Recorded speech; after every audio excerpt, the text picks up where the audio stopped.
नमस्कार,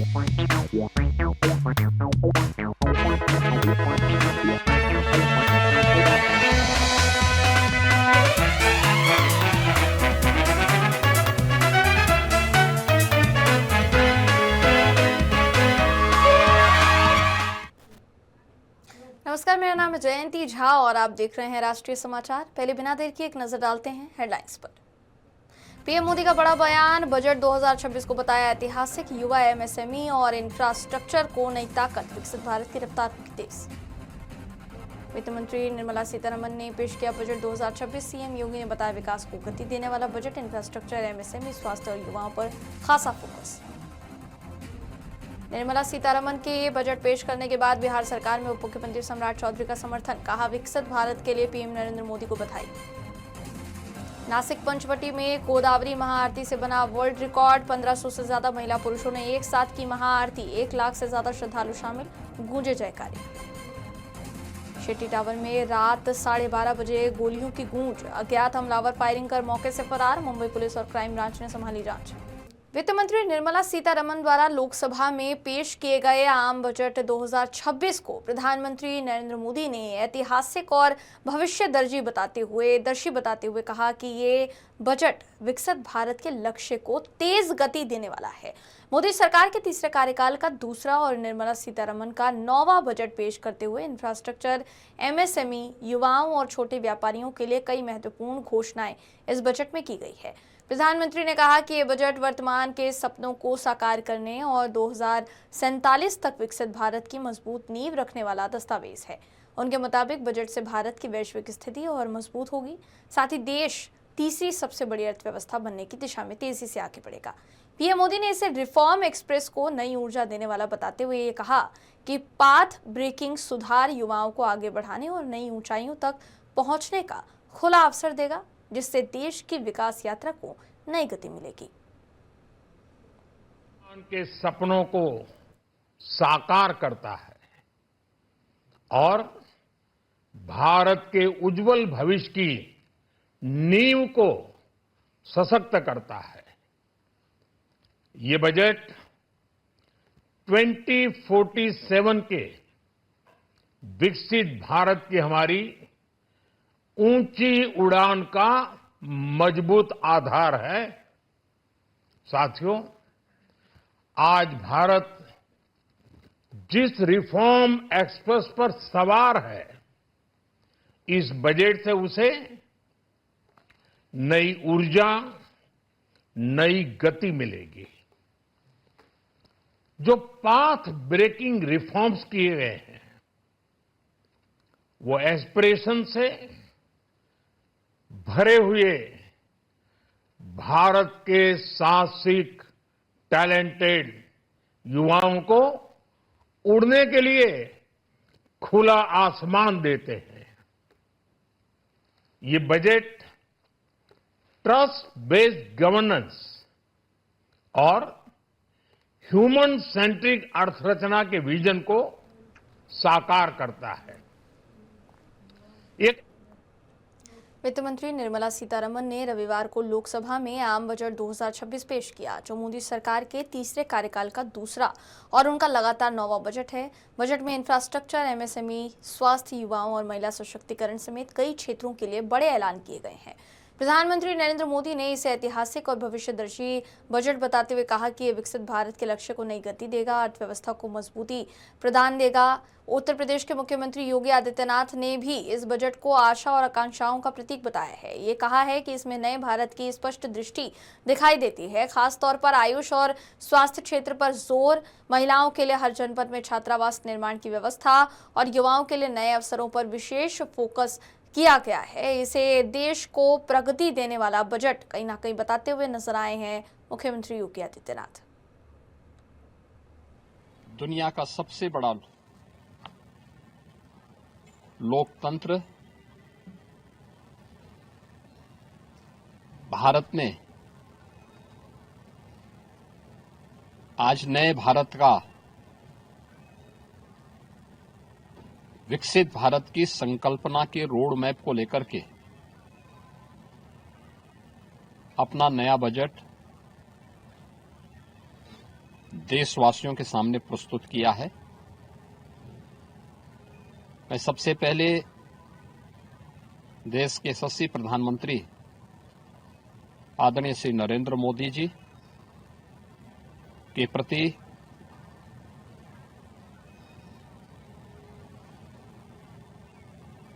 इस बजट को प्रस्तुत करने के लिए दिए गए मार्गदर्शन और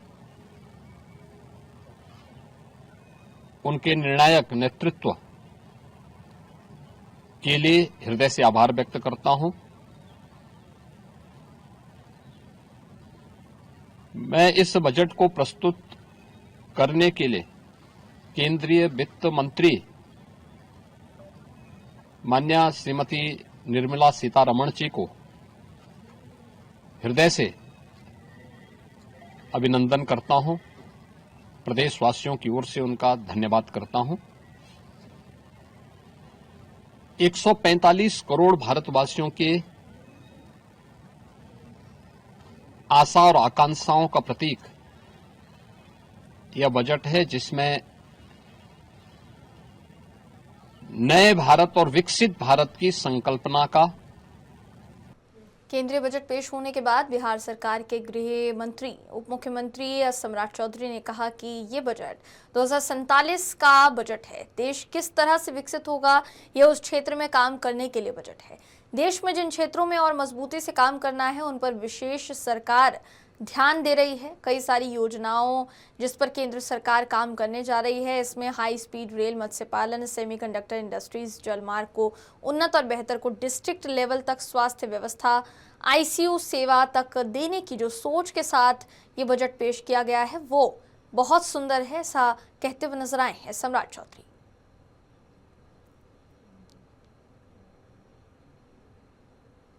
प्रधानमंत्री जी को और आदरणीय वित्त मंत्री जी को धन्यवाद देता हूं। यार मुंह पर लग जाएगा। उन्होंने 2047 का भारत कैसा होगा, इन कर्तव्य के बारे में बताया। जो मुद्दे जो महत्वपूर्ण इस भारत के विकसित के लिए होंगे उसके लिए बताया। कई योजना के बारे में उन्होंने बताया, चाहे वो हाई स्पीड रेल का जो कॉरिडोर हो, सेमी कंडक्टर का पूरा इंफ्रास्ट्रक्चर खड़ा करने का मामला हो, चाहे वो फिशरी से जुड़ा हुआ हो, चाहे वो जल मार्ग के बारे में एक तरह से कारखाना से लेकर पूरी तरह जल मार्ग के परियोजना की चर्चा किया है। और कई चीजें कैसे मेडिकल कॉलेज, मेडिकल इंफ्रास्ट्रक्चर, कैसे डिस्ट्रिक्ट के हॉस्पिटल में आईसीयू और वहां पर पूरा ट्रॉमा सेंटर का यूनिट बनाने का निर्णय लिया है। इसलिए और मैं विस्तार से आपको बात आपके बीच में करूंगा, लेकिन आज आदरणीय प्रधानमंत्री जी नरेंद्र मोदी जी को और वित्त मंत्री निर्मला सीतारमण जी को धन्यवाद देता हूं कि 2047 के भारत के लिए जो नींव आज उन्होंने रखा है, इसके लिए उनको बधाई। नासिक के पंचवटी क्षेत्र में दक्षिण की गंगा कही जाने वाली गोदावरी नदी के तट पर भव्य महाआरती का आयोजन किया गया, जिसने विश्व रिकॉर्ड बना दिया है। इस दिव्य आयोजन में 1500 से ज्यादा महिलाओं और पुरुष श्रद्धालुओं ने एक साथ एक जैसे परिधान में गोदावरी की महाआरती की। हर हर गंगे और हर हर गोदावरी के जयकारों से पूरा क्षेत्र गूंज उठा। कार्यक्रम में 1 लाख से ज्यादा श्रद्धालुओं की मौजूदगी रही। वहीं बड़ी संख्या में लोगों ने इस ऐतिहासिक क्षण को अपने मोबाइल कैमरों में कैद किया। महाआरती में मंत्री गिरीश महाजन और अन्य संत महात्मा भी शामिल हुए। मुंबई के जुहू इलाके में स्थित फिल्म निर्माता रोहित शेट्टी के आवासीय परिसर को कथित तौर पर निशाना बनाकर फायरिंग किए जाने की घटना सामने आई है, जिससे इलाके में हड़कंप मच गया।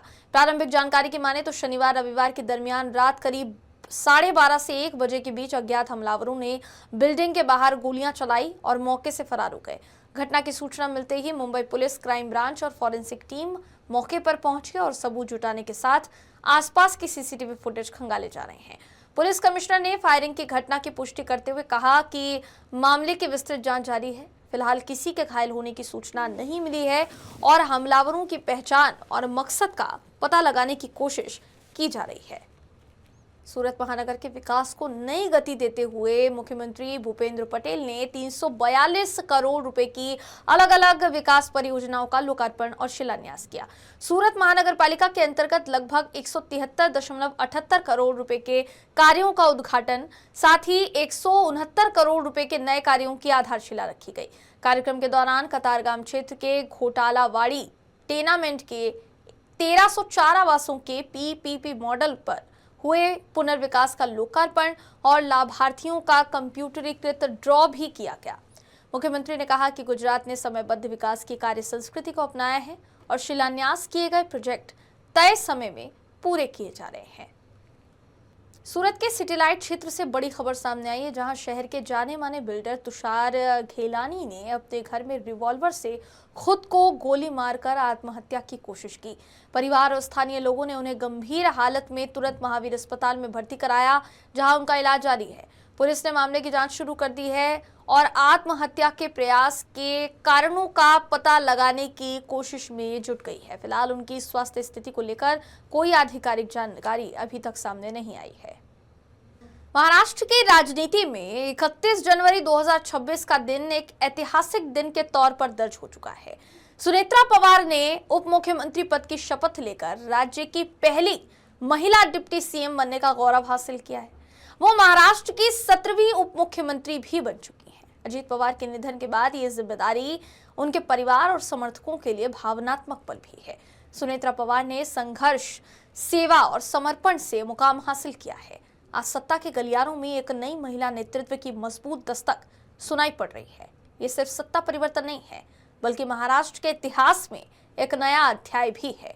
आइए आपको सुनेत्रा पवार आखिर कौन है, उनसे जुड़ी हमारी खास रिपोर्ट दिखाते हैं। देखिए, सुनेत्रा पवार का जन्म 18 अक्टूबर 1963 को महाराष्ट्र के उस्मानाबाद जिले, जिसे अब धाराशिव कहा जाता है, में हुआ था। वो एक ऐसे परिवार से आती है जहां राजनीति बचपन से जीवन का हिस्सा रही है। उनके पिता बाजीराव पाटिल क्षेत्रीय स्तर के जाने माने नेता थे। वहीं उनके भाई पद्म सिंह पाटिल महाराष्ट्र सरकार में मंत्री रह चुके हैं और लोकसभा सांसद भी रहे हैं। उन्होंने औरंगाबाद के SB कॉलेज से BCom की डिग्री हासिल की और शिक्षा के साथ सामाजिक जिम्मेदारियों को भी निभाया। समाज सेवा और नेतृत्व की पहचान। हालांकि लंबे समय तक सुनेत्रा पवार सीधे राजनीति में सक्रिय नहीं रही, लेकिन समाज सेवा में लगातार काम करती रही। उन्होंने पर्यावरण संरक्षण और ग्रामीण विकास को अपना लक्ष्य बनाया। इसी सोच के तहत एनवायरमेंटल फोरम ऑफ इंडिया यानी EFOI की स्थापना की, जैविक खेती को बढ़ावा दिया और कई गाँव को इको गाँव के रूप में विकसित किया।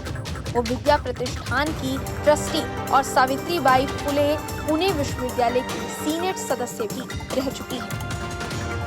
साल 2024 में सुनेत्रा पवार ने सक्रिय राजनीति में कदम रखा था। उन्होंने बारामती लोकसभा सीट से चुनाव लड़ा, हालांकि उन्हें हार का सामना करना पड़ा। इसके बाद वो राज्यसभा सदस्य बनी और राष्ट्रीय राजनीति में अपनी पहचान बनाई। वो Baramati hi-tech textile park limited की अध्यक्ष भी रही, जहां उद्योग, रोजगार और महिला सशक्तिकरण से जुड़े बड़े फैसले लिए गए। सुनेत्रा पवार का जीवन सादगी और संघर्ष से भरा रहा है।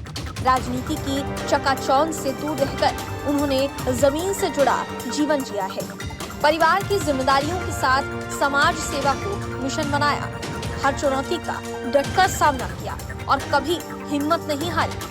आज उसी संघर्ष का फल उन्हें उप मुख्यमंत्री पद के रूप में मिला है। अजित पवार के निधन के बाद महाराष्ट्र की राजनीति एक कठिन दौर से गुजर रही है। इन्हीं हालातों के बीच सुनीता पवार ने जिम्मेदारी का भारी बोझ उठाया है। एक साधारण जीवन जीने वाली महिला अब सत्ता के शिखर पर पहुंच चुकी है। यह एक शपथ नहीं, बल्कि एक इतिहास का बड़ा पल भी है और महाराष्ट्र इस इतिहास को पहली बार एक महिला को उप मुख्यमंत्री बनते देख रहा है। सामाजिक कार्यों में योगदान। सुनेत्रा पवार हमेशा समाज के कमजोर वर्गों के लिए आवाज बनी रही। महिलाओं की शिक्षा, स्वास्थ्य और आत्मनिर्भरता के लिए कई पहल की। ग्रामीण इलाकों में जरूरतमंद परिवारों तक मदद पहुंचाई। बच्चों की पढ़ाई और महिलाओं के स्वरोजगार पर विशेष ध्यान दिया। उनका मानना रहा कि असली राजनीति सेवा से शुरू होती है। सुनेत्रा पवार सिर्फ एक नेता की पत्नी नहीं, बल्कि खुद एक मजबूत पहचान है। संकट के समय परिवार और पार्टी को संभालने में उनकी भूमिका अहम रही है। लोगों से सीधा संवाद उनकी सबसे बड़ी ताकत है। धैर्य और संतुलन से उन्हें जाना जाता है। आज वही नेतृत्व उन्हें सत्ता की बड़ी जिम्मेदारी तक ले आया है। अजीत पवार के निधन ने महाराष्ट्र की राजनीति को झकझोर दिया। उस दर्द के बीच सुनेत्रा पवार ने खुद को संभाला और परिवार को मजबूती दी। भावनाओं को ताकत में बदलकर उन्होंने जिम्मेदारी संभाली। ये पद उनके लिए सत्ता से ज्यादा विरासत और संकल्प है। उनके अधूरे सपनों को पूरा करने की दिशा में ये एक बड़ा कदम है। सुनेत्रा पवार संगठन निर्माण और जनसंपर्क में मजबूत मानी जाती है। कार्यकर्ताओं से लेकर आम जनता तक उनकी पकड़ मजबूत है। समस्याओं को सुनकर तुरंत समाधान करना उनकी खासियत है। महिला सशक्तिकरण और ग्रामीण विकास में उन्होंने नई मिसाल कायम की है। इन्हीं खूबियों ने उन्हें नेतृत्व की कतार में सबसे आगे खड़ा किया है। मेरे पीछे आप देख सकते हैं कि ये महाराष्ट्र का लोक भवन है, जिससे पहले राजभवन के नाम से जाना जाता था। और इसी लोक भवन के भीतर महाराष्ट्र के पूर्व दिवंगत उप मुख्यमंत्री अजीत पवार की पत्नी सुनेत्रा पवार ने बतौर उप मुख्यमंत्री पद का शपथ लिया है। संघर्ष से लेकर सत्ता तक का यह सफर आसान नहीं था। दर्द से निकलकर सुनेत्रा पवार ने नेतृत्व की एक नई मिसाल कायम की है। महाराष्ट्र के इतिहास में सुनेत्रा पवार का नाम आज सुनहरे अक्षरों में जुड़ गया है।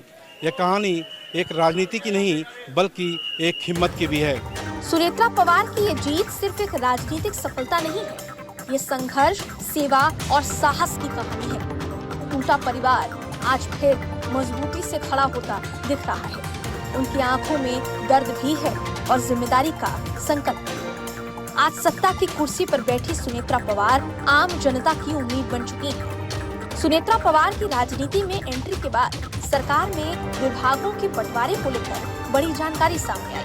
बहरहाल सुनेत्रा पवार को राज्य उत्पादन शुल्क, अल्पसंख्यक विभाग और खेल विभाग की जिम्मेदारी दी गई है। वहीं वित्त और योजना विभाग सीधे मुख्यमंत्री देवेंद्र फडणवीस के पास रहेगा। सरकार के भीतर ये फैसला प्रशासनिक संतुलन के लिहाज से अहम माना जा रहा है। मुंबई से ब्यूरो हेड सर्वेश तिवारी की रिपोर्ट। केंद्रीय गृह मंत्री अमित शाह 2 दिवसीय पश्चिम बंगाल के दौरे पर पहुंचे और बैरकपुर में कार्यकर्ता सम्मेलन को संबोधित किया।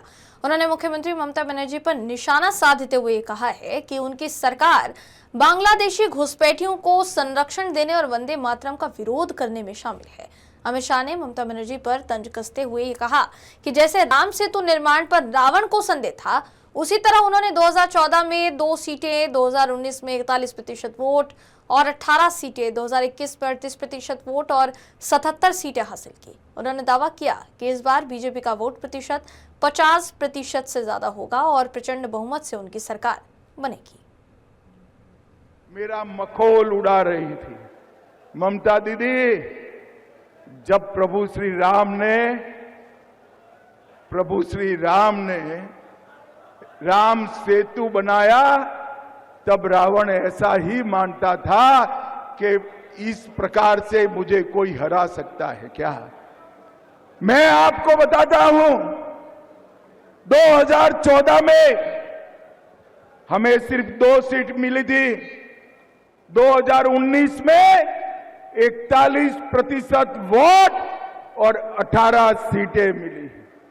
2024 में 39% वोट मिला है और 2021 की विधानसभा में 38% वोट और 77 सीटें लेकर शुभेंदु अधिकारी हमारे विपक्ष के नेता बने हुए विपक्ष के नेता। ममता दीदी 38% से 45% का जंप लगाना है। आप एक बार देखना, भारतीय जनता पार्टी का वोट शेयर 50% से ज्यादा होने वाला है और प्रचंड बहुमत से हमारी सरकार बनने वाली है। भाई महाराष्ट्र के उप मुख्यमंत्री और दिवंगत अजीत पवार की पत्नी सुनेत्रा पवार राज्य की नई उप मुख्यमंत्री बन चुकी हैं।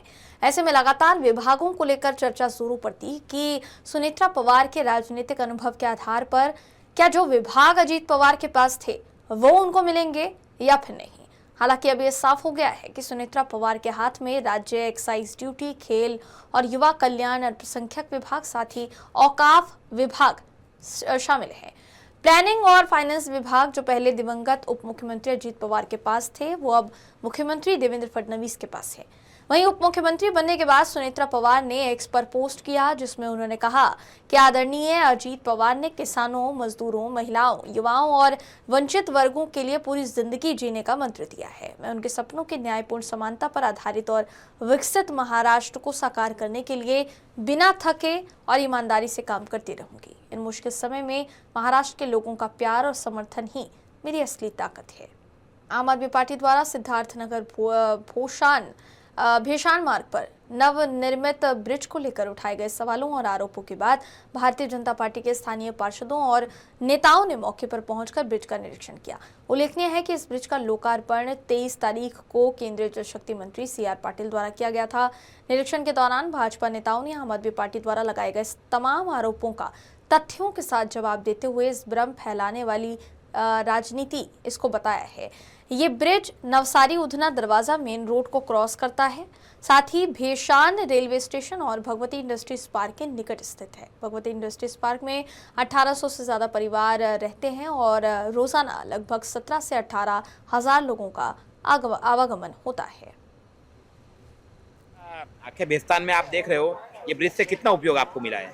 ये ब्रिज है ना, जब से बना है, अभी जब से चालू हुआ है तब से यहाँ से जितने भी वर्कर है ना भगवती के, टोटल इसी ब्रिज से आना जाना उनका हो रहा है। कितने वर्कर होंगे? कितने? लगभग सुबह से 6 बजे से चालू होता है, 10 बजे तक चलते हैं।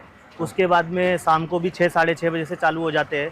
7 साढ़े 7 बजे लगभग 1000-2000 के ऊपर, 2-3 हजार के ऊपर जाते हैं इसके ऊपर से। और जितनी भी गाड़ियाँ नीचे से आती जाती थी, जो क्रॉस होती थी, वो भी सब इसी से अभी आ जा रही है। जो भी है इंडस्ट्रियल के अंदर जो भी जाने वाली गाड़ियाँ है ना, टोटल इसी के ऊपर से जा रही है। यहाँ कोई भैंसतान स्टेशन है, मैं सुना है? नहीं, यहाँ पे कोई भेस्तान स्टेशन नहीं है। ये ब्रिज उतर के यहाँ से सीधे घूम के फिर सीधे भेस्तान स्टेशन जाते हैं। आगे से घूम के लास्ट में भेस्तान स्टेशन जा सकते हैं। सीधा रोड जाएंगे। लगभग यहाँ से 1-1.25 किलोमीटर जैसा है, 1-1.5 किलोमीटर जैसा यहाँ से। यहाँ बनती है कोई भी? यहाँ आपने कहा 1000-1500, तो यहाँ तो 1800 इंडस्ट्री है। हाँ। तो लगभग जैसे जिसको मालूम पड़ रहा है ना, वैसे वो लोग सब आना जाना कर रहे हैं। 1000-1500 तो आपके सेठ हुए, उसके सुपरवाइजर, उसके क्लार्क, उसके पैकिंग मटेरियल वाले और लेबर, ये तो 25-30 हजार लोग हो जाते हैं। क्या है ना सर, अभी भी ये ब्रिज चालू हुआ है तो लोगों को अभी पता नहीं है, तो कुछ लोग नीचे से भी आवाज, जिसको जैसे जैसे मालूम पड़ रहा है वैसे फिर ये और वो आना जाना सब लोग अपना चालू कर रहे हैं। नीचे एक्सीडेंट होते थे वो वो अभी रुक गए। अभी कोई एक्सीडेंट, अभी जब से ये ब्रिज चालू हुआ है तब से तो कोई ऐसा हादसा हुआ नहीं है। वो उधना सचिन वाला रोड का ट्रैफिक भी सॉल्व हो गया। वो भी सॉल्व हो गया। नमस्कार मित्रों, आज अभी हम लोग यहाँ बेस्तान सिद्धार्थनगर जो ब्रिज नया अभी सूरत महानगर पालिका द्वारा निर्मित हुआ है, उसका उद्घाटन कुछ दिन पहले हमारे सूरत के सांसद, नवसारी के सांसद और केंद्रीय जल शक्ति मंत्री आदरणीय CR पाटिल साहब ने किया है। उसकी देख रेख के लिए, विजिट के लिए यहाँ आए थे, तो मालूम पड़ा कि यहाँ लगभग इस ब्रिज से उतरने के बाद में बेस्तान का ये इंडस्ट्रियल एरिया है, इसमें लगभग 1800 से 2000 अलग अलग विविध तरह की फैक्ट्रियां बनी हुई है। तो इस ब्रिज को उपयोग करने के लिए इस फैक्ट्री में लगभग 1800 से 2000 फैक्ट्री के मालिक हैं। उनके अंदर जो स्टाफ काम करने वाला ऑफिस स्टाफ, वो हर एक फैक्ट्री में 10-15 जनों का स्टाफ होता है। उसके बाद में जो लूम्स है, अलग अलग फैक्ट्रियां हैं, अलग अलग बैग बनाने की फैक्ट्री है, प्लास्टिक की फैक्ट्री है, वुडन की फैक्ट्री है। तो ऐसा लगभग 20-30 हजार मजदूर वर्ग भी इन फैक्ट्रियों में काम करता है। तो उन सब को आने के लिए ये ब्रिज बनने के बाद में सुबह 6 बजे से यहाँ साइकिल पे, 2 व्हीलर पे, 4 व्हीलर पे, अपने अपने टेम्पो में, इस तरीके से जैसे एक मेला चलता है, इस तरीके के लोग आते हैं। और सोनभद्र से एक चौंकाने वाली खबर सामने आई, जहां सरकार के मंत्री स्वतंत्र देव सिंह को भाजपा विधायक ने महोबा जिले के गांव में पानी की किल्लत और विकास योजनाओं को लेकर घेर लिया। विधायक ने दावा किया कि जिले के करीब 40 गांव आज भी पेयजल संकट से जूझ रहे हैं, जबकि सरकार विकास के बड़े बड़े दावे कर रही है। इस पर मंत्री स्वतंत्र देव सिंह ने कहा कि महोबा के सभी गाँव में पर्याप्त पानी उपलब्ध है और पिछली सरकारों के दौरान 10 सालों से अधूरी पड़ी योजनाओं को वर्तमान सरकार पूरा करती हुई कहीं ना कहीं नजर आ रही है। खबरों का सिलसिला यूं ही जारी रहेगा। देश और दुनिया की तमाम खबरों के लिए देखते रहिए राष्ट्रीय समाचार।